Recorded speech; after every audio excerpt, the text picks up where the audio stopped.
CPR training programme मेरे दोस्त लोकेश महाजन ने अपने ऑफिस पे होस्ट किया है। आप देखिए, आपको बहुत कुछ सीखने को मिलेगा। नहीं करना है हमने, बिल्कुल जेन्युइन सीखने के मन से बैठेंगे, ठीक है। कोई अगर नहीं समझ में आए तो भैया से बता देना, भैया बहुत बड़े पक्के हैं, इसके प्रोफेशनल हैं, तो बताते रहेंगे आपको।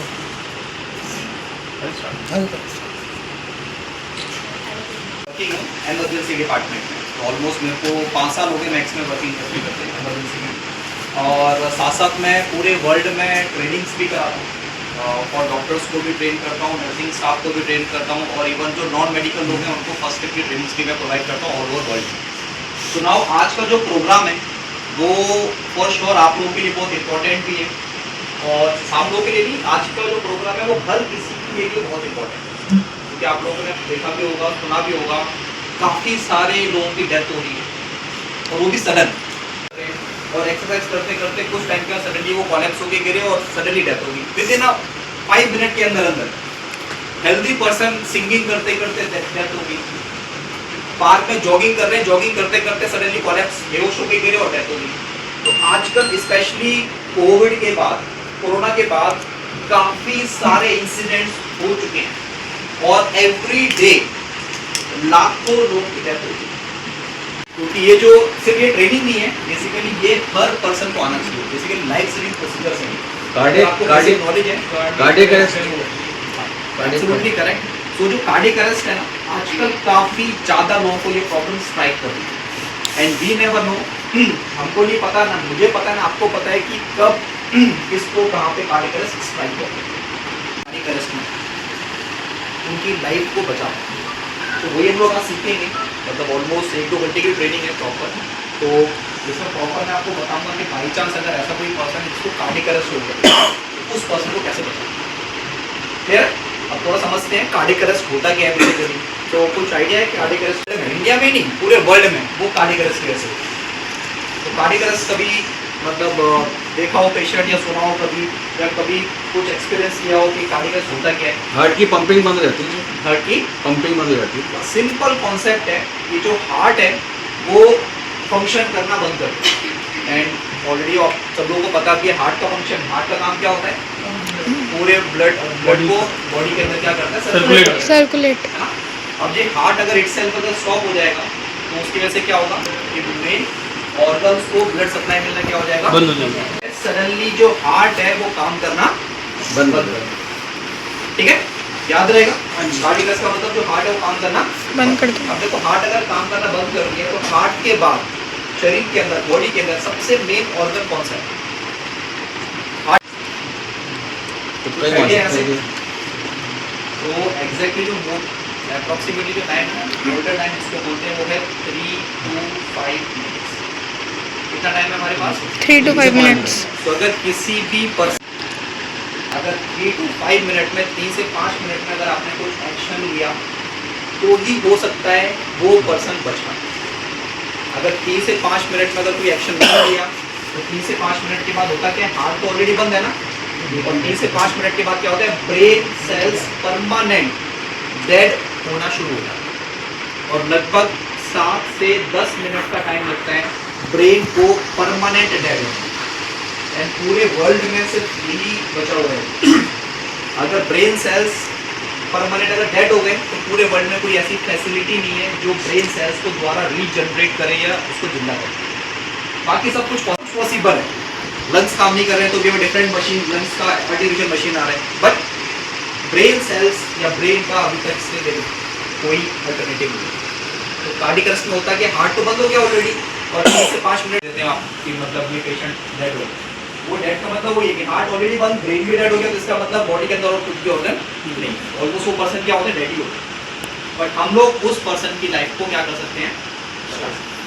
और कार्डियक अरेस्ट का सिंपल कॉन्सेप्ट है, किसी भी बीमारी के बाद, सिंपल याद रखना है, किसी भी, काफ़ी सारे शुगर के पेशेंट्स काफ़ी सारे हैं, मतलब स्ट्रोक वगैरह भी काफ़ी लोगों को आया होगा, आता है काफ़ी जगह, बहुत सारे पेशेंट्स हैं स्ट्रोक के, कुछ पेशेंट कैंसर के हैं, बहुत सारे क्राइटेरियाज हैं, मतलब लाखों कारण है कार्डियक अरेस्ट होने के, लाखों रीज़न। और आजकल तो रिसेंटली आया था न्यूज़पेपर में भी, टाइम्स ऑफ इंडिया में भी आया था, ज़्यादा स्ट्रेस, ज़्यादा टेंशन, ज़्यादा एंजाइटी की वजह से भी there is a chance of cardiac arrest. Clear concept. अब रीजन तो लाखों है ना। अब बॉडी के अंदर अगर पोटेशियम ज्यादा बढ़ जाएगा तो भी कार्डियक अरेस्ट हो जाता है, पोटेशियम ज्यादा कम हो जाएगा तो भी कार्डियक अरेस्ट हो जाएगा।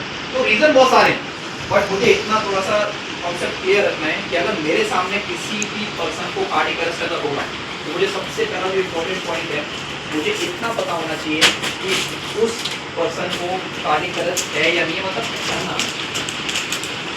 क्योंकि रीजन तो नहीं पता कर पाएंगे ना कि किस वजह से हुआ है कार्डियक अरेस्ट, क्योंकि लाखों रीजन है, इवन हम लोग भी पता नहीं कर पाते। नेक्स्ट पेशेंट आया, हम लोग बस इतना कंफर्म कर लेते हैं कि इस पर्सन का, इस व्यक्ति का हार्ट काम कर रहा है या नहीं कर रहा है। तो उसके लिए आपको 3 पॉइंट्स याद रखना है ऑलवेज लाइफ में, और ये थोड़ा इंपॉर्टेंट भी है कि वी नेवर नो कब किसको कहां से कार्डियक अरेस्ट हो। अगर आपको बहुत नॉलेज हो सकती है कि बहुत बार आप उस अचानक आपके सामने बात करते करते, खेलते खेलते, एक्टिविटी करते करते, खाना खाते खाते सडनली वो क्या हो जाएंगे, गिर जाएंगे, बेहोश हो जाएंगे, कोलैप्स हो जाएंगे। सेकंड पॉइंट जो सबसे इंपॉर्टेंट पॉइंट है कि बेहोश होने के बाद सडनली कुछ ही सेकंड्स के अंदर उस पर्सन की, जो व्यक्ति है उस पर्सन की ब्रीदिंग स्टॉप हो जाएगी और सांसें क्या हो जाएगी, बंद हो जाएगी। और नाउ टेल मी, आप लोग बताओ कि अगर किसी पर्सन की ब्रीदिंग स्टॉप है, सांसें रुक गई हैं, तो क्या उस पर्सन का चेस्ट और एब्डोमेन में कुछ मूवमेंट हो पाएगा? कोई भी मूवमेंट या कोई भी हलचल आपको नहीं दिखेगी।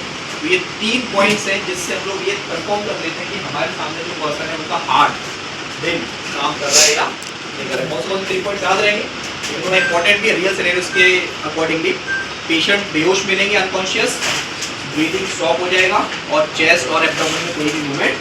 अगर ऐसा पेशेंट लाइफ में कहीं पे भी अगर आपको मिले हैं या आपके सामने ऐसा कोई इंसिडेंट हो गया कि बेहोश होकर गिर गए, ब्रीदिंग 100% कंफर्म हो गया कि इस पर्सन को कौन सी इमरजेंसी है, कौन सी प्रॉब्लम हो गई है, कार्डियक अरेस्ट। बहुत ज़्यादा लोगों को, और हमारे इंडिया में अगर आप नेट पे पोस्ट वगैरह सबके पास ही होंगे, अगर नेट पे सर्च करोगे ना क्या करना चाहिए या कार्डियक अरेस्ट में सीपीआर करके कितने लोगों को नॉलेज है कि सीपीआर कैसे करते हैं, हार्ट अटैक कार्डियक अरेस्ट को कैसे रिकॉग्नाइज करते हैं, तो आप नेट पे सर्च करोगे तो उसमें डेटा आता है लेस देन 1%, लेस देन 2% लोग हैं जिनको इसके बारे में पता है कि कार्डियक अरेस्ट क्या होता है और कार्डियक अरेस्ट में क्या करना चाहिए।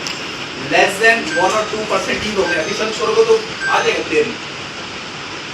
सिर्फ 1 से 2% लोग हैं जिनको पता है सीपीआर या हार्ट अटैक या कार्डियक अरेस्ट के बारे में। तो यही रीजन है हमारे इंडिया में बहुत लोग की डेथ होती है। अगर जितने ज़्यादा लोग को अगर हम लोग अवेयर कर पाएंगे, बता पाएंगे चीज़ों को। इसमें ऐसा कुछ होता है कि जैसे बंदा बेहोश हो गया, उसकी ब्रीथिंग रुकी हुई है, फिर वो अपने आप कॉन्शियस हो जाए।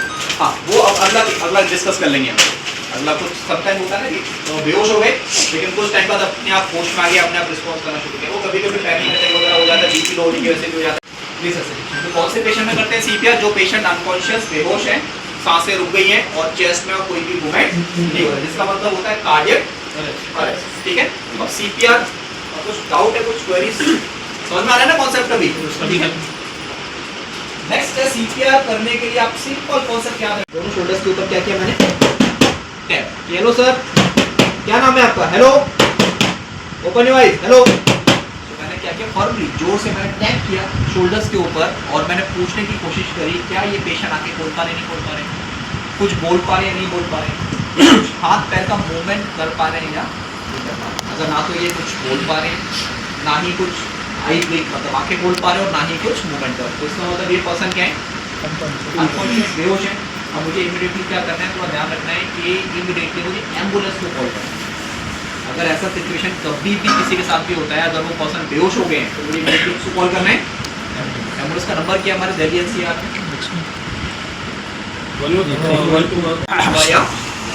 क्लियर है कॉन्सेप्ट? तो कौन से नंबर पे कॉल करना है? 112।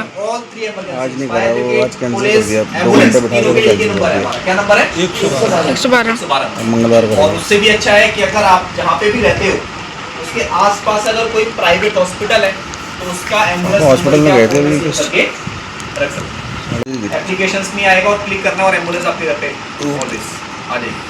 बेस्ट है, मतलब सबसे बेस्ट अभी रिसेंटली इनकेट एम्बुलेंस अभी अच्छा सर्विस हुआ है। ठीक है, बट बेस्ट हमारा क्या है, गवर्नमेंट नंबर क्या है, सेंट्रलाइज्ड नंबर, दैट इज। कभी कभी होता है हमने 1-2 बार चेस्ट को पंप किया और उसी में वो रिस्पॉन्स करना शुरू कर देते हैं, तो इसका मतलब वो क्या हो गए, रिकवर हो गया, रिवाइव हो गया। तो सीपीआर उस टाइम में कंटिन्यू नहीं करना। सम टाइम होता है, इट हैपेंस कि पेशेंट बेहोश हो गए, सांसें बंद हो जाती है कुछ सेकंड्स के लिए, तो कभी कभी चेस्ट को पंप करते करते 2-3 बार मेरे साथ खुद हुआ था ये चीज। क्या चीज़? क्या करना है, अब मुझे ये कंफर्म करना है कि मेरे सामने जो पर्सन है इनको सीपीआर की रिक्वायरमेंट है या नहीं, तो सीपीआर करना भी है या नहीं कैसे चेक करेंगे? सर तब तक आना आपको तो सबसे बेस्ट है कि आपको जो पेशेंट जो व्यक्ति है ना, पर्सन के जो हेड है, उनके हेड के पास अपना हेड लेके आना साइड से, और चेस्ट और एब्डोमेन मतलब छाती और पेट को देखना है कि उसमें कुछ मूवमेंट है कि मूवमेंट है या नहीं है।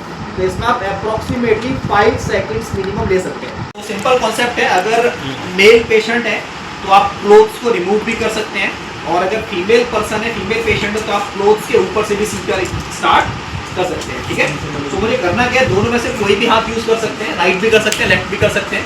बस उसका ये जो पोर्शन है ना, क्या बोलते हैं, what we call that is a heel, palm of your one hand, palm या हील बोल सकते हैं। कहाँ पे रखना है, तो ये लोकेशन नीचे, ये वाली लोकेशन नहीं सर, हल्का सा ऊपर, ये लोकेशन, ये सही है। तो ऑलमोस्ट एक आइडिया लेके चलना है ऑन एन एवरेज कि मुझे हमेशा कहाँ रखना है, इस एरिया में अपना वन हैंड का हील प्लेस करना है। दूसरा कहाँ रखना है, उसके ऊपर फिंगर क्या करनी है, क्रॉस पकड़ना है टाइटली इसको, ग्रिप बनाना। ऑपरेशंस 2 ग्रिप का मतलब होता है आपने 1 साइकिल कंप्लीट करनी है, तो आपको फिर रुकना नहीं है, फिर दोबारा उसको रिज्यूम करना है। किसको रिज्यूम करना है, चेस्ट कंप्रेशंस को कितनी बार, 30 बार, फिर ब्रीदिंग करनी है, फिर कंप्रेशंस करने हैं, फिर ब्रीदिंग कंप्रेशन, कितने साइकिल्स करने हैं, 5, और 5 साइकिल कंप्लीट होने के बाद आपको सीपीआर को रोकना है, और अगेन फिर दोबारा रीचेक करना है। क्या रीचेक करना है, मूवमेंट कि मूवमेंट या ब्रीदिंग या कॉफिंग या आंखें खोलना शुरू किया या नहीं। अगर नहीं किया तो आपको अगेन 5 साइकिल्स करने हैं फिर दोबारा, और ये प्रोसेस कब तक चलता रहेगा हमारा, फिर जब तक एम्बुलेंस में आ जाए, फिर बंदा कॉन्शियस जब तक एम्बुलेंस ना आ जाए, और जब तक वो person conscious science of life मतलब कॉन्शियस या होश में या आंखें खोलना शुरू ना करे या सांस लेना शुरू ना करे, तब तक आप ये प्रोसेस कंटिन्यू करें। और काफ़ी लोगों की जान बची। सीपीआर फॉर श्योर एक तरीके का जादू है, मैजिक है। सीपीआर से हमने काफ़ी सारी जानें बचाई। इसके अंदर रियल सिचुएशन के अंदर तो हो सकता है मे बी हम लोग काफ़ी लाइफ को बचा पाए। एक मेरा जनरल अजीब सा आइडिया है कि जैसे कई बार मुझे लगता है कि ये जो देना है ये बहुत एक अच्छे फिटनेस लेवल के बंदे का काम है। अगर बंदा खुद अनफिट है, खुद कमज़ोर है, तो उसके लिए बड़ा मुश्किल है ये लगातार करना। तो क्या अगर भीड़ में कभी कैसे हो जाए और आपके साथ एक ऐसा व्यक्ति दिख रहा है आपको जो फिट है, तो आप थोड़ा करके उसको गाइड कर सकते हो कि भाई तू कर ले, मेरे से तो नहीं हो रहा। बिल्कुल एकदम करेक्ट क्वेश्चन है। तो देखो सीपीआर जो है ना, ऑलमोस्ट 70 से 80% देखने से आ जाता है। मैं आपको बताऊंगा अभी, मेरे को यहाँ 10-15 मिनट ही हुआ है अभी स्टार्ट किए हुए, और आप लोग उसके बाद जब करोगे तो ऑलमोस्ट काफ़ी अच्छा करोगे सीपीआर। तो ऑलमोस्ट 70 से 80% सीपीआर क्या करने से आता है, ऑब्जर्व। बाकी जो 10% 20% जो बचा है वो कब आएगा, जब मुझसे एक बार उस टाइम पे आप क्या कर सकते हो, सपोज अगर आप कैपेबल नहीं हो या आप नहीं कर पा रहे हो फॉर सम रीजंस की वजह से सीपीआर नहीं कर पा रहे, तो आप सेकंड पर्सन को गाइड कर सकते हो, कोई इशू नहीं है। द बेस्ट वे, आपको बस नॉलेज है ना, पता है ना कि कैसे करना है, टेक्निक क्या होता है, हाथ कहाँ पे रखना है, तो आप उसको गाइड करो तो वो करता रहेगा, कोई दिक्कत नहीं। और अभी सीपीआर को सुप्रीम कोर्ट ने भी लीगल कर दिया है, लीगल। बाई चांस अगर आपको ऐसा सिचुएशन मिला तो आप सीपीआर स्टार्ट कर सकते हो, कोई पुलिस केस, कोर्ट केस या कोई भी लीगल एक्शन नहीं है। सीपीआर सेफ प्रोसीजर है। क्लियर हो गया? तो कैसे रखना है, और अपना एक हाथ रखना है पेशेंट के फोरहेड पे, और दूसरा हाथ रखना है पेशेंट के चिन पे, और बस हेड को सबसे पहले पीछे की तरफ लिफ्ट करना है। सबको विजिबल दिख रहा है ना, क्या क्या मैंने पीछे उठा दिया, क्यों उठाया पीछे, हाँ, ताकि नेक ब्लॉक ना हो, और जो मैं एयर डिलीवर करूंगा, ऑक्सीजन डिलीवर करूंगा, वो सारा का सारा एयर कहाँ जाए, पेशेंट के लंग्स के अंदर, चेस्ट के अंदर। ठीक है, तो मैंने फर्स्ट हेड का रखा फोरहेड पे, दूसरा का रखा मैंने चिन पे, हेड को पीछे की तरफ किया, और नोज को प्रॉपर्ली क्या करना बंद करना, ताकि एयर नोज से बाहर ना आए। और मैंने ये सेम प्रोसीजर यहाँ पे मतलब हॉस्पिस वगैरह जो भी अवेलेबल है मैंने रखा, और पेशेंट के फेस को पूरा कवर करके ब्रीदिंग कितनी बार करनी है, 2 बार। You can see here, 1 breathe 2 breath. Again क्या शुरू करेंगे, सीपीआर अगेन 30 1 2 3 4 5 6 7 8 9, कितनी बार करना है, 30 26 27 28 29 30।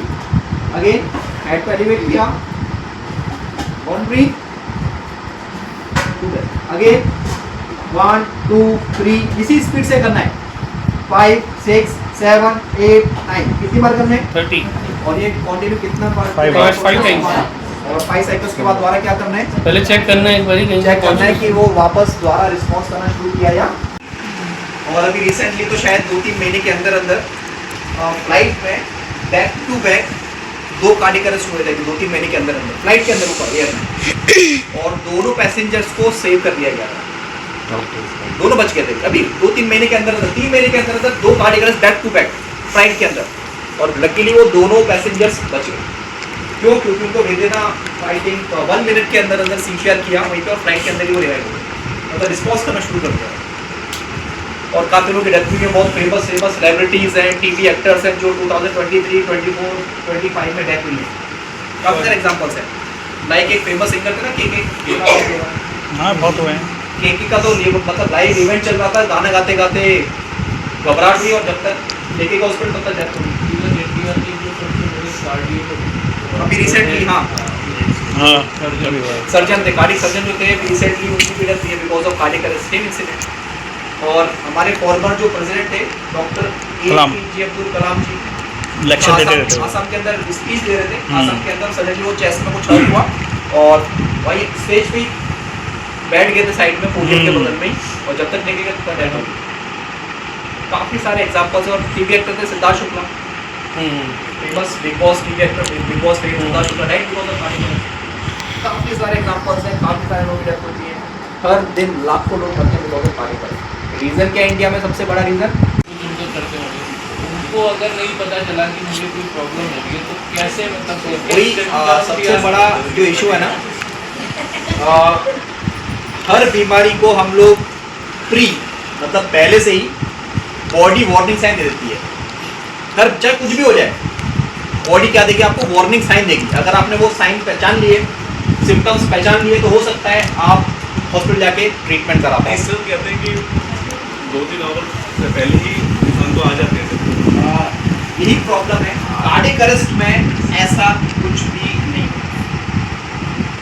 पूरे वर्ल्ड में हर बीमारी, चाहे लाखों बीमारी है पूरे वर्ल्ड में, हर बीमारी का वार्निंग साइन देगा बॉडी कि ये प्रॉब्लम है तो ये साइंस होते हैं, ये प्रॉब्लम है तो ये साइंस होंगे, एक्सेप्ट सिर्फ एक बीमारी जिसमें कोई वार्निंग साइन या प्री नोटिफिकेशन। कौन सी बीमारी?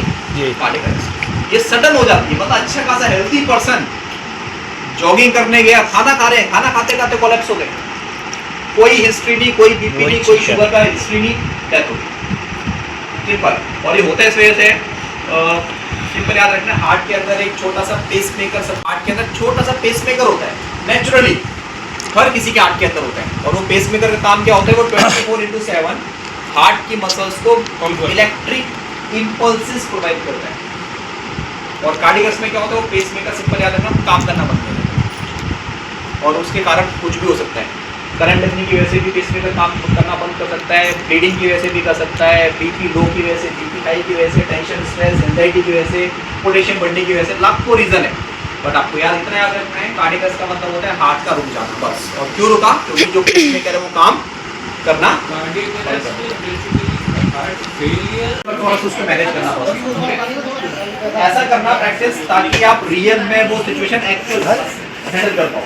थोड़ा सा सीरियसली रिलैक्स हो, चलो वेट, एक बार ऐसा करते हैं, स्टार्टिंग से करते हैं फर्स्ट स्टेप से। तो एक बार आप लोग सुनो, खड़े हो जाओ, 1 stand up and 1 step back. Mall के अंदर गए थे शॉपिंग करने के लिए, एक मैनिक्विन खाली, अगर किसी को आने तो मोस्ट वेलकम, आ सकते हैं, इधर फ्री है। निकल उठ जाओ, जो चलेगा बारी कर लेना। हम लोग एज्यूम कर रहे हैं कि आप प्लीज कर लो, बहुत इंपॉर्टेंट है ये बहुत इंपॉर्टेंट है, तो सीरियसली करो। ये बाद में नहीं मिलेगा मौका आपको, ना रियल में अगर कुछ ऐसा इंसिडेंट हुआ तो प्रेगनेंसी हो तो प्लीज मत करना, लेडीज वाले किसी को प्रेगनेंसी हो तो प्लीज। चलो सो स्टार्ट करते हैं। तो हम लोग एज्यूम कर रहे हैं you are in shopping mall, आप शॉपिंग मॉल में गए थे शॉपिंग करने के लिए, और आपके सामने ही अचानक एक पर्सन बेहोश हो गया मॉल के अंदर। तो आप क्या करेंगे? सबसे पहले बीवी चेक करेंगे, सबसे पहले जाके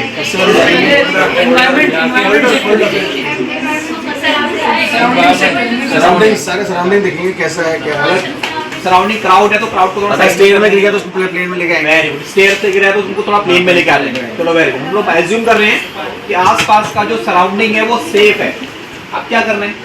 वेरी गुड। उनके पास आ जाओ, सब लोग आ जाओ, नील डाउन, पेशेंट के पास भाग के जाना है और चेक करो, पूछो कैसे बताया ना। क्या नाम है आपका? Very good. एज्यूम कर रहे हैं ये पर्सन जो बेहोश होते हैं ना तो आंखें खोल रहे हैं, ना ही कुछ बोल पा रहे हैं और ना ही कुछ हाथ पैर का मूवमेंट कर पा रहे हैं। तो नेक्स्ट स्टेप क्या है? साइड से देखिए, साइड से सबसे पहले क्या करना है? बेहोश है ना तो मुझे क्या चाहिए? हेल्प चाहिए। हेल्प। और कौन से टाइप की चाहिए? तो आपको कौन से नंबर पे कॉल करने के लिए बोल रहे हैं? 112। आप किसी सामने वाले पर्सन को बोल सकते हैं कि सर मैम एक बार कौन से नंबर पे कॉल कर दो? 112। और क्या भेजने के लिए बोलना है उनको? जब ब्लिंकिट में भी कर सकते हो, कुछ भी कर सकते हैं, जो भी इजी रहे आपके लिए। तो जब तक आपने कॉल किया एम्बुलेंस आ रहा है तब तक नेक्स्ट क्या करना है? सीटी आएगा। सीट डायरेक्टली कर देंगे। साइड से भी चेक करो एक बार साइड से। कैसे बताया था? पेशेंट के हेड के पास अपना हेड लेके जाना है और साइड से पेशेंट देखना है चेस्ट को देखना है कि उसमें कुछ मूवमेंट देखना, आंखों से देखना है, इसको चेस्ट को देखना है मूवमेंट है या नहीं है। तो हम लोग एज्यूम कर रहे हैं कि आपके सामने जो बेहोश हुए थे ना उनकी ब्रीदिंग भी क्या हो रही है? चल रही है, चेस्ट में स्टॉप हो गई है। ब्रीदिंग क्या हो गई है? मतलब स्टमक और चेस्ट में कोई भी मूवमेंट नहीं है। तो इसका मतलब कौन सा सिचुएशन है? Cardiac arrest. मतलब हार्ट क्या हो गया उनका? बंद हो गया। तो मुझे इमीडिएटली क्या करना है? एम्बुलेंस का वेट करना है। तो क्या करना है मेरे को? सीपीआर देंगे। सबसे पहले टेक योर पोजीशन। और ये मेल पेशेंट है, टी-शर्ट ये हाथ का लोकेशन क्या होना चाहिए? कहाँ रखना है हाथ को? एक बार प्लेस कर लो। कहाँ पे बताया था? क्योंकि ये बहुत जरूरी भी है, इंपॉर्टेंट। इसको टी-शर्ट हटाओ, प्लेस करो। और सेंटर बिल्कुल सेंटर में निप्पल्स होते हैं, निप्पल्स के यहाँ बिल्कुल सेंटर झाड़ी होती है ना थोड़ा। और है ना वीडियो प्ले करो ना, तो वीडियो के साथ इसको सिंक करना है आप लोगों को, ठीक है? Rhythm clear. सो पोजीशन एल्बो से आपको दोनों शोल्डर ऊपर लेके आओ एंड पूरा वेट बॉडी के ऊपर डालना है, अच्छे से प्रेशराइज करना है ताकि First skill we'll demonstrate is combining 30 compressions with 2 ventilations. इसमें काउंटिंग करेगा, काउंटिंग के साथ करना है, ठीक है? तो 1, 2, प्रॉपर पुश 3, करना है, 4, प्रॉपर 5, करना है, 6, मोर प्रेशर 8, 9, 10, 11, 12, 13, 14, 15, 16, 17, 18, 19, 20, 21, 22, 23, 24, 25, 26, 27, 28, 29, 30. इतना लाइटली करोगे ना तो हार्ट पंप ही नहीं कर पा रहा है ब्लड को, थोड़ा प्रेशर और बहुत ताकत लगेगी इसमें। Second cycle again 1, 2, 3, 4, 5, 6, 7, 8, 9, 10, 11, 12, 13, 14, 15, 16, 17, 18, 19, 20, 21, 22, 23, 24, 25, 26, 27, 28, 29, 30. अभी कितने साइकिल्स हो गए आपके? 2 कितने बाकी हैं? 3 वेरी गुड। अभी आपको ना 10 लोगों को एक साथ काउंट करना है, थोड़ा लाउडली खुद से काउंट करना है, तो आप वीडियो को नहीं मिलेगा ना, ठीक है? तो खुद से काउंट करना है। Take your positions, keep elbow straight and start. 1, 2, 3, 4, 5, 6, 7, 8, 9, 10, 11, 12, 13, 14, 15, 16, 17, 18, 19, 20, 21, 22, 23, 24, 25, 26, 27, 28, 29, 30. Again कितने साइकिल्स हो गए? 1, 2, 3, 4, 5 count loud. 8, 9, 10, 11, 12, 13, 14, 15, 16, 17, 18, 19, 20, 21, 22, 23, 24, 25, 26, 27, 28, 29, 30. Again. Take up 2, 3, 4, 5, 6, 7, 8, 9, 10, 11, 12, 13, 14, 15, 16, 17, 18, 19, 20, 21, 22, 23, 24, 25, 26, 27, 28, 29, 30. कितने साइकिल्स हो गए अभी? 5 या 4? 5 हो गए, 5 हो गए भाई, 5 हो गए। 4 में शंकर चोर 5 हो गए भाई। 4 में 4 4, 5, 6, 7, 8, 9, 10, 11, 12, 14, 15, 16, 17, 18, 19, 20. 21, 22, 23, 24, 25, 26, 27, 28, 29, 30. हम एज्यूम कर रहे हैं आपने 5 साइकिल्स कंप्लीट कर लिए ना, तो 5 साइकिल्स के बाद क्या करना है अभी? चेक करोगे, वापस से चेक करो ब्रीदिंग, वापस मतलब चेस्ट में कुछ मूवमेंट, आंखें खोलना शुरू किया नहीं किया, कुछ मूवमेंट आया नहीं आया पूजा भाई, तो वी एज्यूम दैट स्टिल अभी भी अभी भी कोई मूवमेंट नहीं है, मतलब ब्रीदिंग मतलब साइंस ऑफ लाइफ अभी भी नहीं दिख रहा है आपको। अभी क्या करना है नेक्स्ट? ब्रीदिंग नहीं मतलब ब्रीदिंग देंगे ब्रीदिंग तो हर 30 अच्छा अभी ये बताओ मेरे को कि ब्रीदिंग किया था हमने यहाँ पे? नहीं, क्यों नहीं किया था? क्योंकि मॉल के अंदर था ना, अननोन पर्सन है, ब्रीदिंग करना सेफ नहीं है, इसलिए हमने ब्रीदिंग का पार्ट क्या कर दिया था, उसको स्किप कर दिया था। फिर क्या फोकस किया था? कंप्रेशन। कितने साइकिल? 5 5 साइकिल के बाद क्या करना है अभी दोबारा? चेक करना है। ब्रीदिंग था नहीं था, क्या करेंगे फिर से कंटिन्यू वापस से कितने करेंगे। साइकिल्स करेंगे कंटिन्यू? हाँ तो करना है ना, स्टार्ट अगेन, स्टार्ट करो साइकिल्स। चलो स्टॉप स्टॉप स्टॉप, चलो क्लैप फॉर देम, क्लैप कर दो।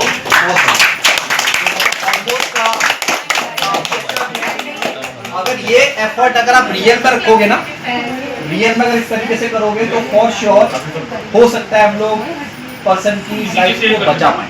अच्छा किया बता आप लोगों ने, इनमें भी ना इसको थोड़ा याद रखना है। सर इनमें भी 8 लोग बचे, उनको भी करा लो, क्योंकि उनको नहीं जो fit good out, thank you so much, back to seat, submit और करेंगे। हां वेरी गुड, क्या चेक करेंगे दोबारा कि 5 साइकिल के बाद सीपीआर की दोबारा जरूरत है या नहीं है। चेक करो कैसे बताया, साइड से देखो एक बार कि पेशेंट की ब्रीदिंग मतलब चेस्ट और पेट में कुछ हलचल मूवमेंट है या नहीं है। तो हम लोग एज्यूम कर रहे हैं चेस्ट और एब्डोमेन में कोई भी मूवमेंट नहीं है। तो क्या करना है, दोबारा शुरू करना चाहिए नहीं करना चाहिए? परफेक्ट। तो एक बार पोजीशन ले लो, कैसे बताया था, हाथ रखो सबसे पहले हील पाम सेंटर में, दूसरा हाथ उसके ऊपर, फिंगर को टाइटली पकड़ना है ताकि हाथ स्लिप ना करे, एल्बो एकदम सीधा रखो एंड पूरा ऊपर आना है, उठ के आ गया ऊपर। सबसे मेन ताकत लगनी चाहिए आपकी बॉडी पोजीशन, जो उसकी ताकत लगनी चाहिए पूरा बॉडी का जो भी एंगल है, बॉडी की ताकत लगनी चाहिए। तो बॉडी वेट आना You are qualified. The first skill we'll demonstrate is combining 30 compressions with 2 ventilations. Loudly count करना आप लोग, थोड़ा लाउड, ठीक है? स्टार्ट। 1, 2, 3, 4, 5, 6, 7, 8, 9, 10, 11, 12, 13, 14, 15, 16, 17, 18, 19, 20, 21, 22, 23, 24, 25, 26, 27, 28, 29, 30. वेरी गुड, बहुत बढ़िया। Again be ready for the next cycle. Take your positions, elbow straight, take your positions. Video के साथ जबरदस्ती मत करना, जो थक जाए वो अलग हो जाए। हाँ, ज्यादा एग्जॉस्ट नहीं करना है खुद को। हाँ, ज्यादा 3, exhaust नहीं करना। 4, 5, 6, 7, साथ साथ गिनना भी है। 10, 11, 12, 13, 14, 15, 16, 17, 18, 19, 20, 21, 22, 23, 24, 25, 26, 27, 28, 29, 30. Very good. कितने साइकिल्स हो गए अभी? कितने बाकी हैं? 6, 7, 8, 9, 10, 11. Round everyone. 18, 19, 20, 21, 22.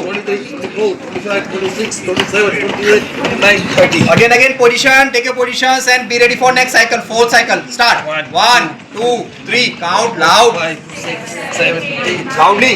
10, 11, 12, 13, 14. 17, 18, 19, 20, 21, 22, 23, 24, 25, 26, 27, 28, 29, 30. Again, take your positions, last cycle. Start. 1, 2, 3, 4. Count loud. 8, 9, 10, 11, 12, 16, 19. हाथ चिपका के रखना है। 28, 29, 30. 5 cycles done. क्या करना है?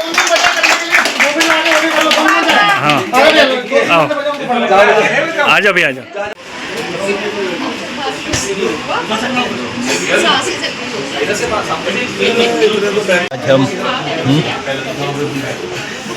Start करते हैं इधर वीडियो।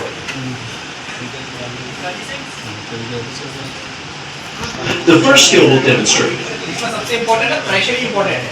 अगर प्रेशर आपका सफिशिएंट नहीं है ना, इसका मतलब क्या, वेस्टिंग योर एनर्जी, कोई फायदा नहीं। मतलब हार्ट ब्लड को पंप ही नहीं कर पाएगा, ब्रेन तक ब्लड ही नहीं जा पाएगा। तो कोशिश करो प्रॉपर इफेक्टिव करना है, मतलब हल्का सा कंप्रेशन नहीं करना is combining 30 compressions with 2 ventilations.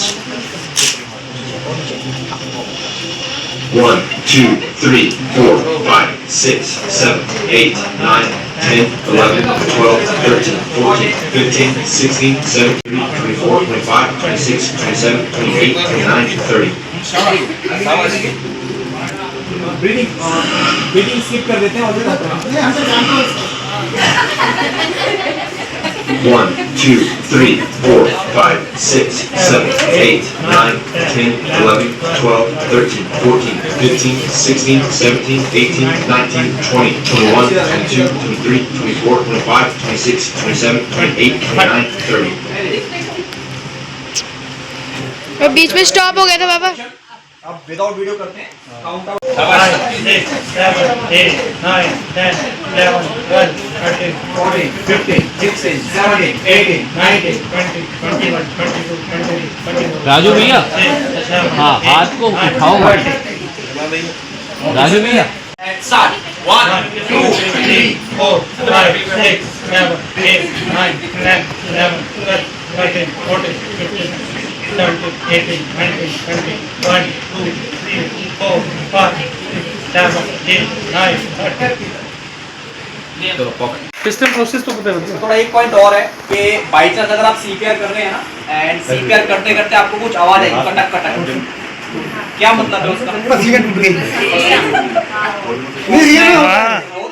Right. थोड़ा ध्यान ये रखना है कि अगर सीपीआर करते करते अगर कुछ साउंड आ रहा है ना कटक कटक रिप्स अगर ब्रेक हो भी गया तो डोंट वरी अबाउट इट, कोई टेंशन वाली बात नहीं है।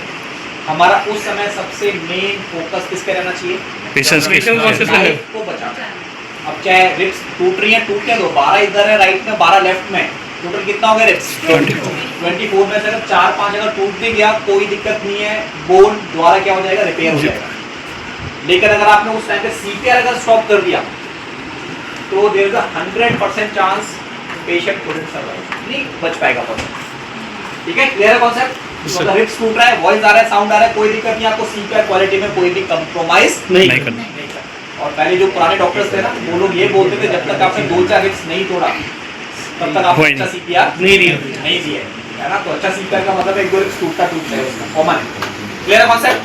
और शुरू मेरा एक्सपीरियंस है, मैं खुद मैक्स में हूँ एंड मैंने ऑलमोस्ट 5-6 साल के अंदर मोर देन 200 से भी ज़्यादा सीपीआर किया, 200 मोर देन। तो बट हमारे इंडिया में चांसेस थोड़े से कम लोग बच पाए क्योंकि जब तक वो हमारे पास पहुँचते हैं तब तक ऑलमोस्ट सब कुछ डेड होता है। काफ़ी लोग बचे भी हैं, 200 में से बहुत लोग बचे हैं, बट परसेंटेज थोड़ा सा कम है। रीज़न ये है कि लोग क्या करते हैं, अपने गाड़ी में लोड किया व्हीकल में और उसको ऐसे लेके आ रहे हैं, कोई सीपीआर नहीं किया और जब तक वो पहुँचते हैं 20-25 मिनट आराम से लग जाते हैं और तब तक almost heart dead, brain dead, फिर हम लोग तो बचा ही नहीं पाते, फिर उन पेशेंट्स को कोई चांसेस नहीं होते। लेकिन कुछ लोग ऐसे भी देखे हम लोगों ने कि वो गाड़ी के अंदर सीपीआर करते करते लेके आ रहे पेशेंट, तो काफ़ी लोग बचे भी हैं। तो ध्यान रखना है। अब आते हैं नेक्स्ट, वही करेंगे अभी नेक्स्ट। यहाँ तक मेरा कॉन्सेप्ट कोई डाउट यहाँ तक?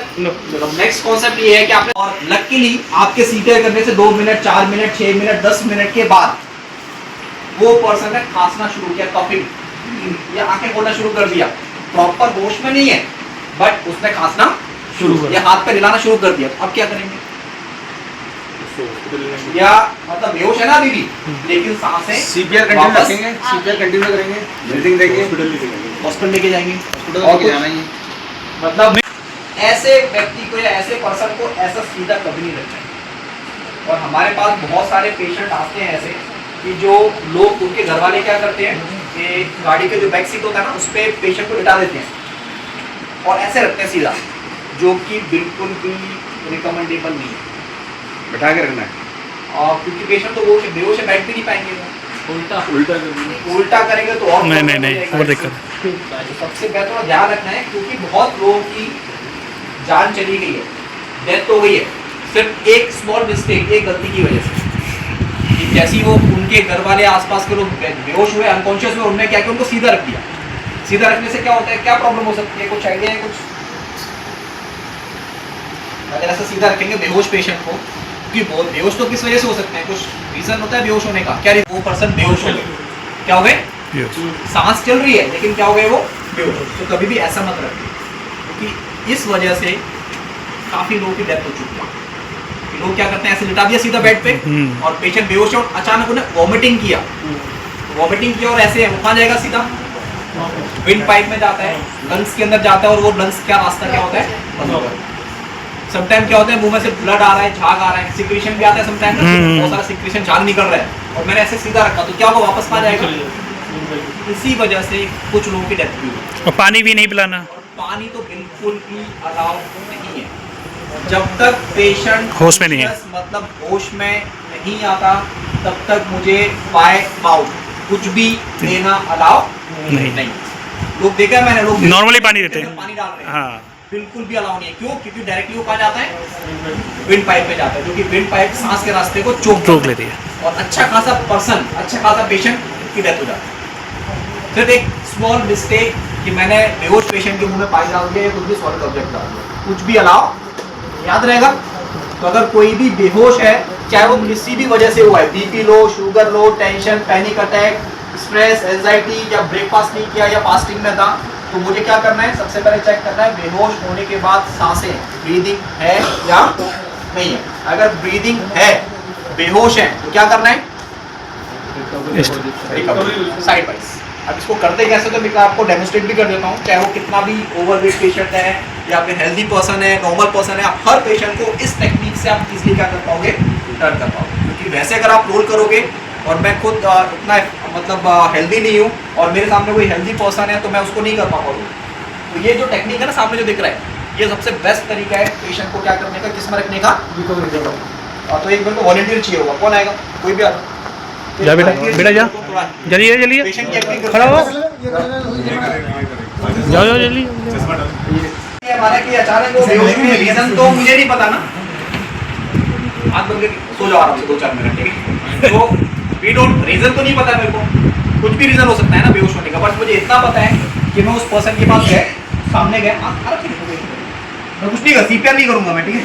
सो मैंने चेक किया, ऑब्जर्व किया कि पर्सन की ब्रीदिंग चल रही है, ब्रीदिंग चल रही है ना, कर पा रहे हैं ब्रीदिंग, तो मुझे सीपीआर की रिक्वायरमेंट नहीं है। तो मुझे तुरंत क्या करना है, पर्सन को एक साइड में टर्न करना है। क्यों टर्न करना है, ताकि विंड पाइप, एयर पैसेज, सांस का रास्ता ब्लॉक ना हो, और उस वजह से इस पर्सन की कंडीशन हो ज्यादा खराब ना हो, और इस पर्सन की डेथ भी ना हो। तो ऐसा रखेंगे तो फॉर श्योर हो सकता है, चांसेस बहुत हाई रहते हैं। लकीली अगर बच गया तो अच्छी बात है, बट चांसेस बहुत क्या है, लो रहते हैं रिवाइव होने के, अगर ऐसा रखोगे तो। कौन से पेशेंट को, बेहोश, ठीक है। करना क्या है, मुझे सबसे पहले एक हाथ जो मेरा नियर बाई हाथ है उसको मेरे को ऊपर रखना है, ऐसे करके ऊपर कर दिया। दूसरा हाथ उठाना है मेरे को और पर्सन के इधर गाल पे रखना है, ऐसे करके, दिख रहा है ना, विजिबल है। नेक्स्ट क्या है, मुझे लेग को ना, पैर को फोल्ड करना है, पेशेंट बेहोश हो ना, हाँ, पेशेंट को क्या है, पैर को फोल्ड करना है मेरे को, और मैंने क्या किया, यहाँ से होल्ड किया और यहाँ से होल्ड किया, और इजिली अपनी तरफ इनको टर्न कर देना है, ऐसे कर। इससे क्या हुआ, ये जो नी है ना, घुटने से क्या हुआ, बॉडी सपोर्ट होगी, लोअर बॉडी, और ये जो एल्बो था ना इधर ऐसे करके, इससे पर्सन का हेड, नेक और ये अपर बॉडी क्या हो गया, पूरा सपोर्ट हो गया। और अगर मुंह में से कुछ भी सिक्रीशन, वॉमिटिंग, ब्लड कुछ भी आएगा, सीधा कहाँ जाएगा, नीचे की तरफ, वापस जाके एयर पैसेज में ब्लॉक नहीं हो, या वापस जाके एयर पैसेज में चोक नहीं हो। क्लियर है कॉन्सेप्ट। अभी कौन करके दिखाएगा मेरे को, एक बार वो कर, ठीक है। एक हाथ ऊपर किया, दूसरा एक शोल्डर के टाइप में था, पैर को होल्ड किया, आराम से होल्ड करके प्रॉपर्ली, और क्या क्या पूरा प्रॉपर टर्न करना है, ताकि ये जो एल्बो नीचे सपोर्ट में आ जाए और नी भी सपोर्ट में आ जाए। और कंटिन्यू क्या करना है, आपको मॉनिटर करना है कि मतलब कंटिन्यूअसली ब्रीदिंग चल रही है या नहीं चल रही है। क्लियर है कॉन्सेप्ट। एक बार शेयर तू भी कर दो, और आराम से लेटो, तो hold from the shoulder and continuously क्या करना है, पर्सन को ऑब्जर्व करते हैं। और 2 लगाने भी हैं। तो भी याद रहेगा concept. Thank you so much. अब वो हो गई बेहोशी खत्म।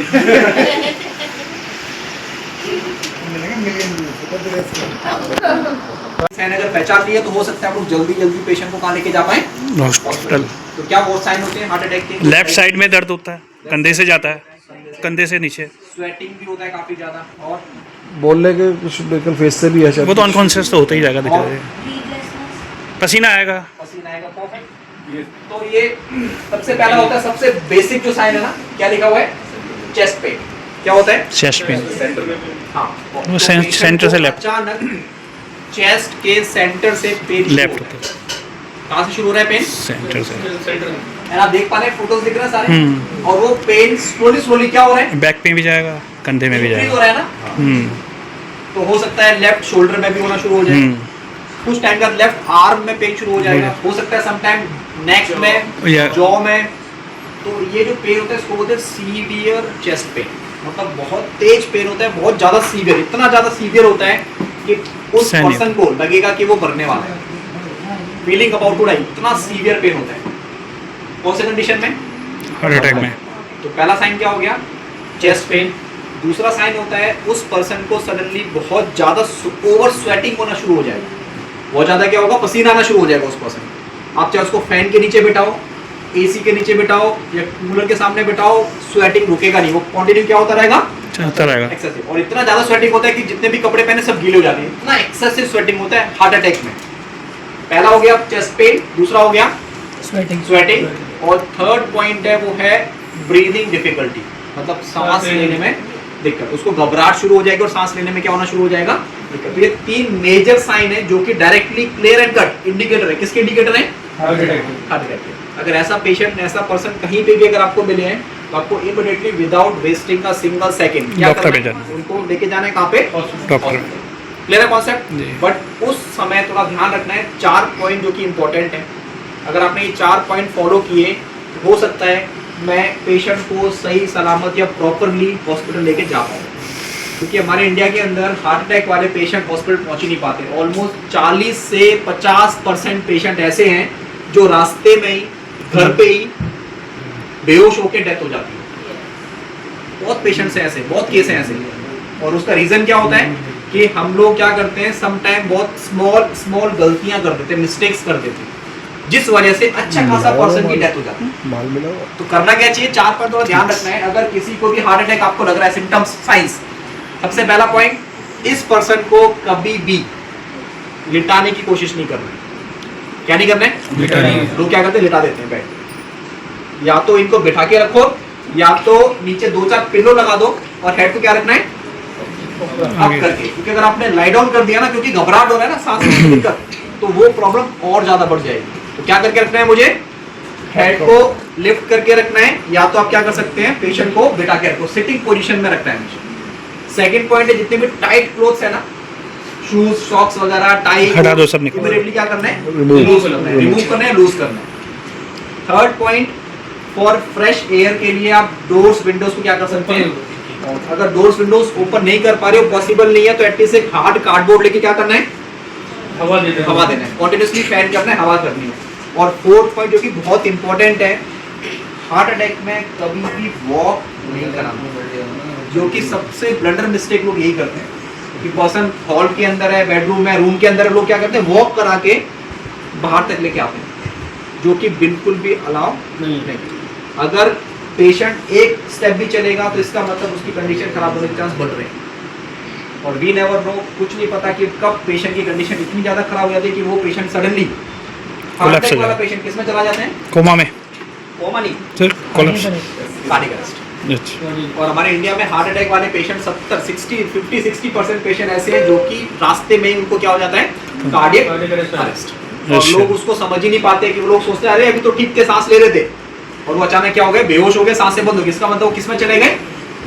बहुत केसेस हुए हैं ऐसे कि पेशेंट बोल रहा है कि मुझे छाती में दर्द हो रहा है, और आपने उनको चेयर पे बिठाया, और चेयर पे बिठाने के 1 मिनट के अंदर अंदर वो चेयर से क्या हो गए, नीचे गिर गए। तो आपने पूछा सर क्या नाम है, लो आगे बोलो, रिस्पॉन्स ही नहीं कर रहे हैं, ब्रीदिंग भी स्टॉप हो गया। तो इसका मतलब क्या है कि हार्ट अटैक के बाद क्या हो गया, जो कि काफी कॉमन इंडिया के अंदर। हार्ट अटैक के बाद किसी भी सेकंड, किसी भी मिनट, किसी भी आवर कार्डियक अरेस्ट स्ट्राइक कर सकता है अगर आप उसको टाइमली मैनेज नहीं करोगे। याद रखेगा कॉन्सेप्ट। बीच में आप लोग सीपीआर दे सकते हैं, कार्डियक अरेस्ट है जब तक चेस्ट पेन हो रहा है, जब तक पेशेंट, पर्सन, व्यक्ति जिंदा है, जब तक सांसें चल रही है, जब तक कोई सीपीआर नहीं, सीपीआर की रिक्वायरमेंट है ही नहीं करना है उसमें सीपीआर। क्लियर है कॉन्सेप्ट अभी सर? अगर कार्डियक अरेस्ट है, ब्रीदिंग नहीं है, तो पता कैसे चलेगा कि पेशेंट डेड है कि नहीं, या उसको कार्डियक अरेस्ट आ रखा है? हाँ, तो डेड है या नहीं वो हमारा काम नहीं है, वो बेसिकली उसके लिए हमारे पास इक्विपमेंट्स होते हैं डेड डिक्लेयर करने के लिए ना, टाइम भी लगता है। हमारा काम सिंपल इतना है, आपका काम इतना है कि आपको कभी भी ऐसा पेशेंट मिला है जो कि बेहोश है, ब्रीदिंग नहीं है, तो आपको क्या शुरू कर देना है, सीपीआर। डेड है नहीं है डजंट मैटर, मतलब ब्रीदिंग नहीं है तो सीपीआर ही करना है उसको। ब्रीदिंग अगर नहीं हो रही तो इन केस वो कार्डियक अरेस्ट है, और ऑलमोस्ट डेड ही है पेशेंट, वो ब्रीदिंग नहीं है, इसका मतलब वो ऑलमोस्ट डेड ही है पेशेंट, बट उसके बाद भी we can save the patient's life, जिससे हम लोग क्या बोलते हैं, सीपीआर की वजह से हम लोग उसकी जान को द्वारा। कितने % चांस रहते हैं इसमें? 100 में डबल और ट्रिपल हो जाता है। जैसे नहीं, जैसे 100 लोगों को ऐसे हुआ हमने किया, तो कितने % सर्वाइव करते हैं? रिसर्च भी हुआ था, और डेनमार्क सुना होगा आप लोगों ने, डेनमार्क। तो डेनमार्क के अंदर क्या हुआ था, बहुत कार्डियक अरेस्ट की वजह से डेथ हो रही थी, तो वहां पे जो बचने का परसेंटेज था ना, वो लगभग 7% था बस, मतलब 100 लोग को कार्डियक अरेस्ट 7 लोग बच रहे थे बस। लेकिन जब से ये ट्रेनिंग शुरू किया वहाँ पे प्रॉपर तरीके से लोगों को अवेयर किया, ट्रेनिंग शुरू किया सीपीआर का, तो अभी रिसेंटली द्वारा रिसर्च हुआ, द्वारा डेटा आया, अभी वो 7 से लेकर 13% हो गया है। कि मतलब पहले 7 लोग बच पा रहे थे, अब कितने लोग बच पा रहे हैं? 13 लोग बच पा रहे हैं। और कंट्री में कार्डियक अरेस्ट क्यों आ रहा है? वो हर जगह हो रहा है सर। नहीं, ये तो कोरोना, आफ्टर कोरोना ज़्यादा हो रहा है ना। आफ्टर कोविड के बाद पूरे हाँ। वर्ल्ड में क्राइसिस, पूरे वर्ल्ड में यही प्रॉब्लम है, सबसे बिग प्रॉब्लम। तो इसका कारण क्या है? ये रीजन तो वही पता है ना, लाखों रीजन है उसके। नहीं, वैक्सीन भी है, रीजन नहीं है। ठीक है, रीजन कुछ भी हो सकता है। कार्डियक अरेस्ट का रीजन कुछ भी, करंट लगने की वजह से हो जाता है। नहीं, मोदी नहीं है एक्चुअली में। वैक्सीन का मेरी भी हालत ऐसी हुई है ना, वैक्सीन में तो मैं कुछ नहीं आफ्टर वैक्सीन, इसलिए पूछ रहा हूँ। भाई पॉलिटिक्स नहीं चलेगी, politics, no politics at all. लोगों ने स्ट्रोक सुना है? स्ट्रोक, हाँ जी, stroke, brain attack, brain stock. Brain stroke. Hmm. Second number पे heart attack and third number पे ये प्रॉब्लम आ गया है स्ट्रोक, स्पेशली आफ्टर कोरोना के बाद, कोविड के बाद। ठीक है, सबसे ज़्यादा लोग जो हो रही है कार्डियक अरेस्ट की वजह से हो रही है, उसके बाद हार्ट अटैक होता है सेकंड नंबर पे, और थर्ड नंबर पे है रिसेंटली स्ट्रोक। स्ट्रोक भी काफ़ी ज़्यादा लोगों को ये स्ट्राइक कर रहा है, बहुत ज़्यादा लोगों को ये हो रहा है स्ट्रोक। तो स्ट्रोक का सिंपल कॉन्सेप्ट है, स्ट्रोक का मतलब होता है ब्रेन की किसी भी आर्टरी के अंदर ब्लॉकेज। ठीक है, अगर हार्ट की अगर किसी आर्टरी में अगर ब्लॉक होगा तो उसको क्या बोलते हैं हम लोग? हार्ट अटैक बोलते हैं। ऐसे ही अगर ब्रेन की आर्टरी में, आर्टरी का मतलब ब्रेन को जो ब्लड सप्लाई दे रही है, उसमें अगर ब्लॉकेज हो जाएगा या कुछ ब्लॉक होगी नस, तो उसको हम लोग क्या बोल देते हैं? स्ट्रोक। ठीक है, स्ट्रोक दो टाइप का होता है, एक होता है आर्टरी का ब्लॉक होना, और दूसरा दिख रहा है यहाँ पे ब्लीडिंग, ब्लीडिंग वाला। ये दोनों कंडीशंस को बोलते हैं स्ट्रोक। या तो ब्रेन के अंदर क्या शुरू हो गया, ब्लीडिंग हो गया, या तो आर्टरी ब्लॉक। तो मोर एंड मोर देखा गया है 97 और 98% लोगों को जो स्ट्रोक होता है वो कौन सा वाला होता है? ब्लॉकेज वाला। हेमरेज वाला बहुत रेयर है, 1% 2% लोगों को होता है, बट मोस्टली कौन सा होता है स्ट्रोक? ब्लॉकेज वाला। आज की डेट में इसका जो ट्रीटमेंट है वो ऑलमोस्ट देखा गया है, almost there is a 98, 99, 100% recovery rate है इसका। जैसे पेशेंट पहले थे वैसे ही हो जाएगा, बट उसके लिए लिमिट है, उसके लिए टाइम लिमिट है। अगर उस टाइम लिमिट के अंदर अगर आप पेशेंट को लेके आते हो तभी पॉसिबल है। अगर वो टाइम निकल गया तो there is very higher chance कि हो सकता है, कुछ लोग देखे भी होंगे आपने कि लकवा बोलते हैं बेसिकली हिंदी में, लकवा या स्ट्रोक होने के बाद फेस टेढ़ा का टेढ़ा रहता है, एक हाथ परमानेंट काम ही नहीं करता है। उसका रीजन क्या है? कि उस पेशेंट को टाइमली ट्रीटमेंट नहीं मिल पाया। और ये सामने ये सबसे इंपॉर्टेंट है, क्या लिखा है? FAST। तो ये एक निमोनिक है जिससे हम लोग कंफर्म करते हैं कि पर्सन को स्ट्रोक, ये सिम्टम्स है ये। तो दिख रहा है सबको, विजिबल है। तो पहले क्या लिखा हुआ है? Face, arms, speech time. तो फेस आप देखोगे, अगर किसी को भी अगर स्ट्रोक आता है ना, तो सबसे पहला जो सिम्टम देखेगा बॉडी के अंदर वो ये होता है कि फेस एक तरफ टेढ़ा हो जाता है। तो अगर कुछ खाना खा रहे हैं, बैठे हैं, कुछ काम कर रहे हैं, फेस क्या हो जाएगा? एक तरफ।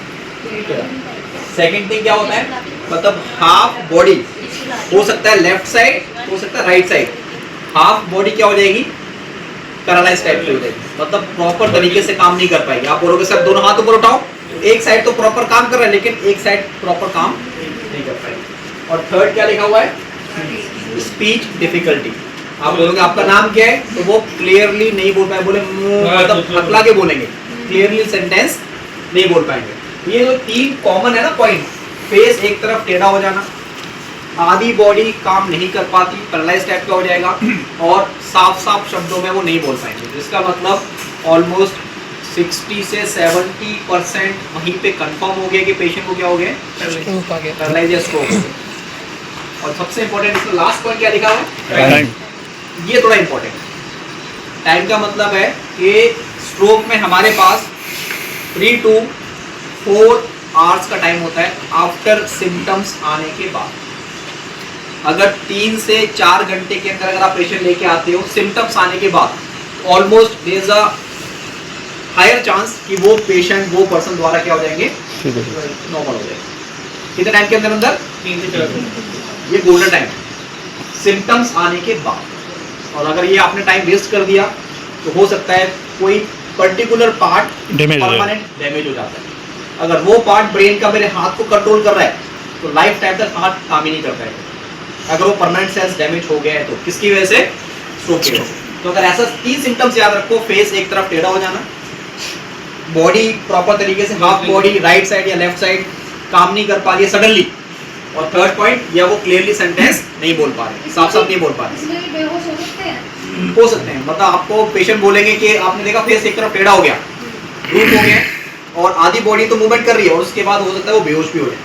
और अगर इसके बाद बेहोश हो गए हैं, आपने पूछा सर हेलो आंखें खोलो, कोई जवाब भी नहीं दे रहे, फेस आप देख लो टेढ़ा हो चुका है, उसके बाद बेहोश हो गए, अब क्या करेंगे? सांसें चल रही है, क्या करेंगे? हॉस्पिटल ले जाएंगे। हॉस्पिटल कैसे लेके जाएंगे?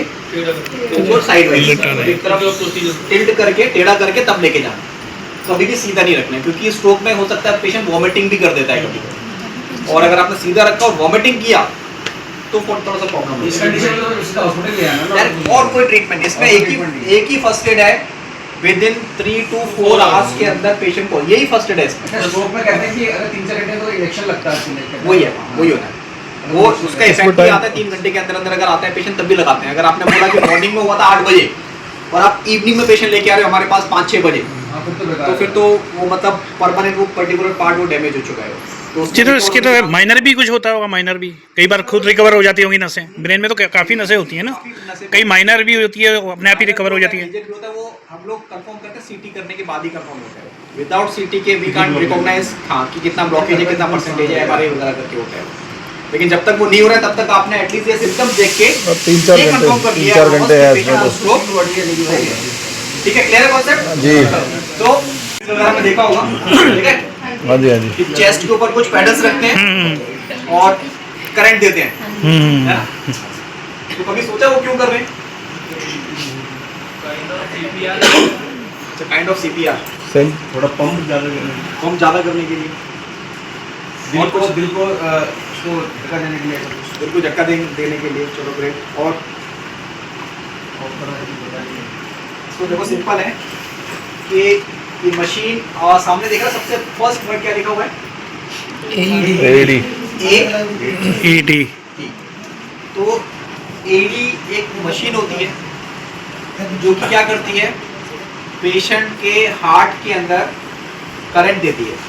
कौन सी मशीन है? एडी। ये हार्ट के अंदर क्या देती है? करंट। जिससे क्या होता है कि पेशेंट के बचने के चांस और भी ज़्यादा बढ़ जाते हैं। और ये देखा गया है, अगर आपने कौन सी मशीन? एडी। अगर ये मशीन आपने हार्ट रुकने के बाद 3 से 5 मिनट में यूज कर ली, कितने मिनट के अंदर? 3 से 5 मिनट, तो पेशेंट के बचने के चांस ऑलमोस्ट 60 से 70% है श्योर। और अगर आपने ये मशीन हार्ट रुकने के 1 से 2 मिनट के अंदर अगर आपने यूज कर ली तो ऑलमोस्ट 70 से 80% चांस होता है बचने का। मतलब ऑलमोस्ट डेड होने के बाद भी इस मशीन की हेल्प से मैंने पेशेंट की लाइफ को बहुत लोग बचे हैं एडी की हेल्प से। और ये मशीन आपको आज की डेट में रिसेंटली ऑलमोस्ट दिल्ली एनसीआर में तो हर पब्लिक प्लेस पे अवेलेबल है, बट लोग अवेयर नहीं है। पूरे वर्ल्ड में जितने भी एयरपोर्ट्स है ना, हर एयरपोर्ट पे एवरी 50 मीटर के डिस्टेंस से 100 मीटर के डिस्टेंस पे ये मशीन इंस्टॉल्ड है। बॉक्स के अंदर रखा होता है, उसमें लिखा होता है बड़ा बड़ा AED, ठीक है? तो कभी ऑब्जर्व नहीं किया, कभी ध्यान नहीं दिया, आज के बाद लेके ध्यान देना है, ठीक है? हर एयरपोर्ट पे ऑलमोस्ट, दिल्ली एयरपोर्ट पे तो ऑलमोस्ट 200 AEDs इंस्टॉल्ड है ऑलरेडी।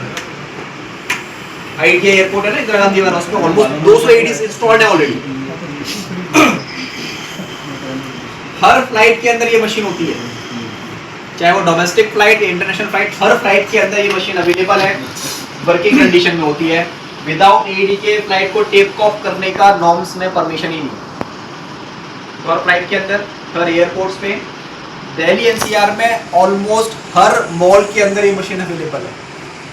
यहाँ पे कौन सा फेमस मॉल है आसपास? साकेत में PVR, साकेत में select city mall, city walk, Noida का है, KP mall, mall of India, DLF mall, mall of India. हर मॉल के अंदर एंट्री गेट पे, gate number 1, gate number 2, gate number 3, entry gate पे मशीन साइड में इंस्टॉल्ड है। तो आज के बाद कभी विजिट करोगे तो ऑब्जर्व करना कि है भी, मैंने पर्सनली विजिट किया है वहाँ पे। तो वहाँ पे किसी भी लोकल गार्ड को बोलोगे ना कि सर ये हार्ट रुक गया, मशीन लेके आओ AED, वो ला के देंगे आप। 5 मिनट लग जाएंगे फिर तब तक मेरे पास क्या ऑप्शन है? ठीक है। अब मुझे नहीं पता मशीन 5 मिनट में आ जाए, 10 मिनट में आएगी, 15 मिनट में, 20 मिनट में आएगी नहीं, किसी को नहीं पता है। हो सकता है 1-2 मिनट के अंदर आ जाए, but as soon as possible, जितना जल्दी हो सके अगर कोशिश करो, मशीन है तो इसको यूज करना आना चाहिए। और ये मशीन करती क्या है? ये हार्ट को चेक करके करंट देती है, और उस करंट से होता क्या है, पेस मेकर हो सकता है द्वारा काम करना शुरू कर। और ये मशीन बेसिकली नॉन मेडिकल लोगों के लिए बनाई गई है। एक होती है एडवांस और ये बेसिक। कौन सी मशीन है ये? बेसिक आप लोगों के लिए, ताकि हर कोई इसको यूज कर सकता है। बहुत सिंपल तरीका यूज करने का, मैं आई कैन शो यू। तो मैं आपको दिखा देता हूँ। तो सबसे पहले ये मशीन ऐसी होती है, तो सबसे पहले इसमें 2 बटन दिख रहे हैं आपको सबको, ये ऑरेंज और ये वाला ग्रीन, विजिबल है। तो सबसे पहला स्टेप होता है मशीन को ऑन करना है। क्या स्टेप है? ऑन करने के लिए क्या करना पड़ेगा? ग्रीन। तो जैसे आप प्रेस करोगे तो मशीन कुछ कमांड्स देगी, तो सुनना है भी ध्यान से भी। Apply pads to patient's bare chest. Plug in pads connector next to flashing light. तो कुछ मैसेज बोला मशीन ने, एक बार ध्यान से सुनते हैं, एक बार That's it. एक बार सुनते हैं, listen again. Apply pads. Plug in connector. सबसे पहले क्या बोला? Apply pads. तो आपको ये दिख रहा है, ये मशीन के साथ ही आते हैं, इसको बोलते हैं AED पैड्स। क्या बोलते हैं? और इस पे आप डायग्राम देख पा रहे हैं, ये Apply pads. Plug in बना हुआ है कौन सा connector. वाला पैड कहाँ लगाना है। तो आपको सिंपली क्या करना है, ऐसे पील ऑफ करना है, इसको रिमूव करना है, और ये देखना है, एक लगाना है यहाँ पे राइट साइड में, ये जो कॉलर बोन है ना, ये वाली हड्डी है शोल्डर की, इसके बिल्कुल नीचे, ठीक है। Insert connector firmly. और ये जब तक आप ये टास्क कंप्लीट नहीं करोगे तब तक मशीन आगे बढ़ेगी नहीं, कंटिन्यू रिपीट करती रहेगी, रिपीटेशन में, ठीक है। और दूसरा पैड कहाँ लिखा हुआ है, कहाँ लगाना है? यहाँ पे बनाए डायग्राम। तो मैंने क्या किया, इसको रिमूव करके Insert connector firmly. तो this is a proper location. ये हमेशा सेम रहता है, ये चेंज नहीं होता है। इसका लेफ्ट राइट लिखा उधर है, डायग्राम बना हुआ राइट है। और लेफ्ट, Apply ये pads. राइट वाला Insert और ये। connector firmly. अब नेक्स्ट क्या करना है, मशीन बार बार क्या बोल रही है, इंसर्ट पैड के बाद कनेक्टर। तो जैसे आप ये कनेक्टर लगाओगे तो सुनना क्या बोलेगी मशीन। मैंने अच्छे से क्या किया, स्टिक कर दिया। Analyzing heart rhythm. Do not touch the patient. देखो पीछे हट जाना, अब सुनना है, बस वेट करना है। Shock advised. Shock Charger. चालू। Stay clear of patient. पीछे हट गया, टच नहीं कर रहा। Deliver shock now.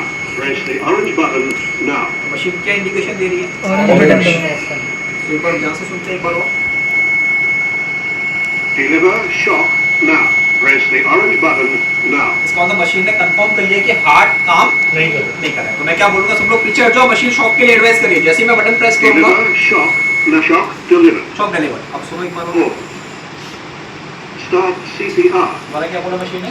स्टार्ट से पी ये क्या करना है, CP। पैड्स को रिमूव नहीं करना है, मशीन को ऑफ नहीं करना है, मेरे को डायरेक्टली क्या शुरू कर देना है, CPR।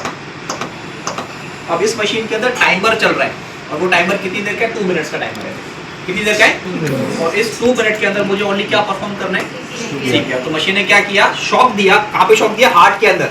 और उस शॉक देने से क्या होता है, वो शॉक क्या करता है, पेस मेकर को द्वारा क्या कर देता है, रीसेट टाइप का कर देता है। Simple concept. और इस मशीन को अगर आपने 3 से 5 मिनट में यूज किया तो बहुत हायर चांस होता है हम लोग पर्सन की लाइफ को, इसीलिए पब्लिक प्लेस पे आजकल इंस्टॉल किया गया, क्योंकि काफी डेथ्स हो रही है पब्लिक प्लेस पे, ज्यादा कार्डियक अरेस्ट हो रहा है, मॉल्स के अंदर, रेलवे स्टेशन, मेट्रो के अंदर, फ्लाइट के अंदर।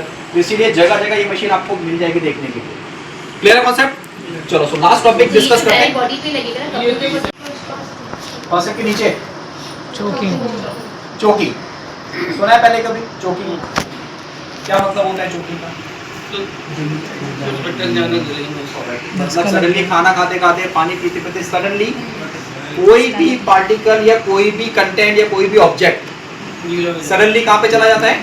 इसोफेगस में, सांस की विंड पाइप, सांस सांस की पाइप में, विंड पाइप में। नहीं, सांस की विंड पाइप में, सांस की नली में। सांस की नली में। तो सिंपल कॉन्सेप्ट है, कोई भी कंटेंट, कोई भी पार्टिकल अगर सडनली विंड पाइप में चला जाता है, कहाँ पे? उसी को हम लोग क्या बोलते हैं, Choking. अगर फूड पाइप में जाएगा तो वो दिक्कत ही नहीं है, ना, वो पेट में गया। वो पेट में जाएगा हाँ। डायरेक्टली, वो तो रेगुलर दिक्कत ही नहीं है। ना। लेकिन अगर बाई चांस उसका कोई small particle Analyzing heart rhythm. जो छोटे नोटिस किया है कि हम लोग खाना खाते खाते और कभी कभी जल्दी पानी पी रहे हैं तो अचानक क्या होता है, ना उसी सांस में चला जाता है। खांसी आती है ना, वो क्या एक तरीके का तो चोकिंग दो टाइप के होते हैं, एक होता है इनकम्प्लीट और एक होता है Complete. ठीक है। अगर खाना खाते खाते या पानी पीते पीते अचानक अगर आप किसी को भी कॉफिंग खांसी आती है तो जनरली हम लोग क्या करते हैं, पीठ पे ऐसे थपथपी करते हैं और पानी पी लेते हैं, पानी पिला देते हैं। चलो नहीं देना चाहिए, धन्यवाद मोटी बताने के लिए, but आज के रोटी बाद नहीं करना। नहीं करना, आज के बाद कभी भी नॉर्मली करते हैं ऐसे ही। देना अलाउ नहीं, ठीक है। और सबसे पहला रिएक्शन ये होता है ना हमारा बिल्कुल। कि खांसी आ रही खांसी है, पेट ठक रहा है और पानी पिलाया, तो क्या पिला देते हैं, पानी। पिला देते हैं, जो कि बिल्कुल भी अलाउ नहीं है। दोनों चीज एक दोनों चीज, अगर किसी को खांसी आ रही है आप पानी पिलाओगे और वो खांस भी रहे और जबरदस्ती पानी पिला रहे हैं तो कहाँ पे जा सकता है पानी, उसमें से विंड पाइप में, जो कि काफी कॉमन है, कुछ लोगों के साथ हुआ भी है ये। खांसी आ रही है और पानी पिलाया और पानी सडनली कहाँ चला गया और कंडीशन और ज्यादा खराब हो गई। Critical. तो कभी भी पानी देना अलाउ नहीं है। करना क्या है, आपको सिंपल कॉन्सेप्ट है, जैसे सपोज ये पर्सन है, मैंने क्या किया, इनको हल्का सा आगे पहले बैंड करना है। क्या करना है, आगे बैंड। कभी भी स्ट्रेट खड़े होके पीछे तपतपाना नहीं है। मैंने क्या किया, आगे बैंड किया और पीछे क्या करना है, आपको कंटिन्यू क्या करना है, थपथपाना है। है और उनको बोलना है कि सर जोर जोर से क्या करो, खांसो। खांसो, जोर से खांसो। This is the best way. ये कब करना है, जब अचानक कभी भी किसी को खाना खाते खाते क्या आ गई है, चोकिंग। कौन सी चोकिंग हो गई है, इनकम्प्लीट। इनकम्प्लीट। क्लियर है। पानी कब तक नहीं देना है, जब तक कंफर्टेबल ना हो, जब तक वहां से वो क्लियर नहीं हो। कैसे पता चलेगा क्लियर हो गया, वहां से सांस लिए आराम से कंफर्टेबल हो जाएगा। हाँ, खांसी आना बंद हो जाएगा, इसका मतलब वहां से वो क्या हो गया, क्लियर हो गया। यहाँ तो कोई डाउट। और अगर कभी खुद के साथ हो जाता है तो खुद से भी करना है। कैसे करना है, आगे हल्का सा बैंड होना है और हम लोग करते हैं रेगुलरली जोरों से खांसने की कोशिश करते हैं ना, कब तक खांसते हैं, जब तक कंफर्टेबल ना हो। और बॉडी रिएक्शन करेगी कॉन्टिन्यूसली। बॉडी तब तक कॉफिंग स्टॉप नहीं करेगी, तब तक खांसना बंद नहीं करेगी जब तक वो पार्टिकल, स्मॉल पार्टिकल वहां से क्लियर ना हो। क्लियर है कॉन्सेप्ट। पानी तब तक नहीं पीना है जब तक कॉफिंग या वो पार्टिकल वहां से प्रॉपर्ली क्लियर नहीं हो जाता। कोई डाउट यहाँ तक, समझ में आ रहा है कॉन्सेप्ट अभी? बिल्कुल। और अगर ये चीज अगर किसी बच्चे के साथ होती है, दिख रहा सामने,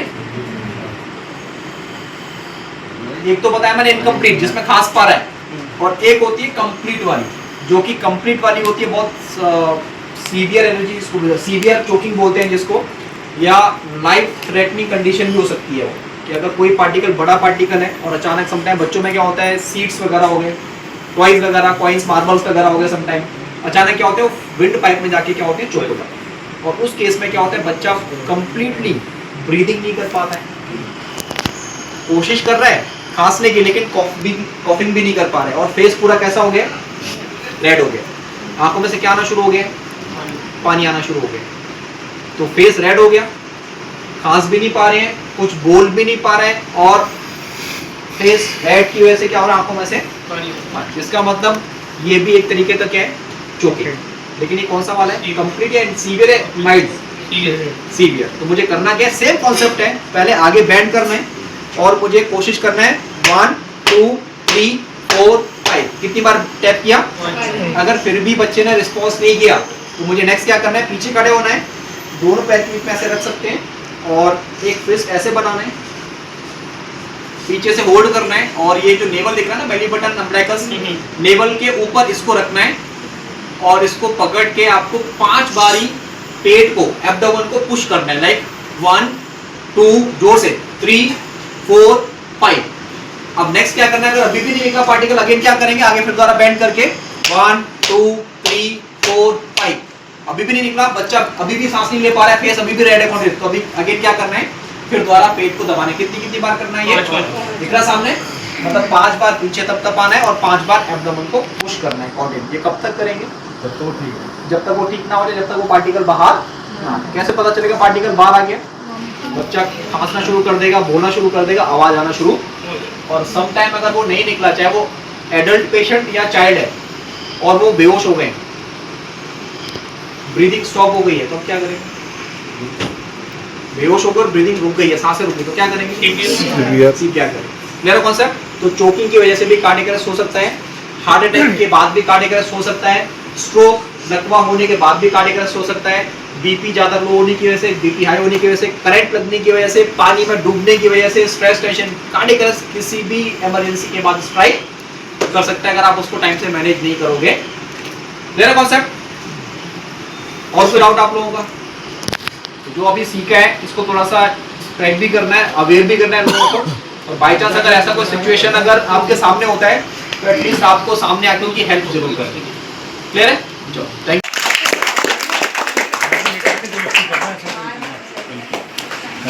आ जाओ, क्लिप क्लिप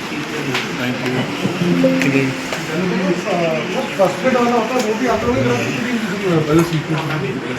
शाम को देख लेना सब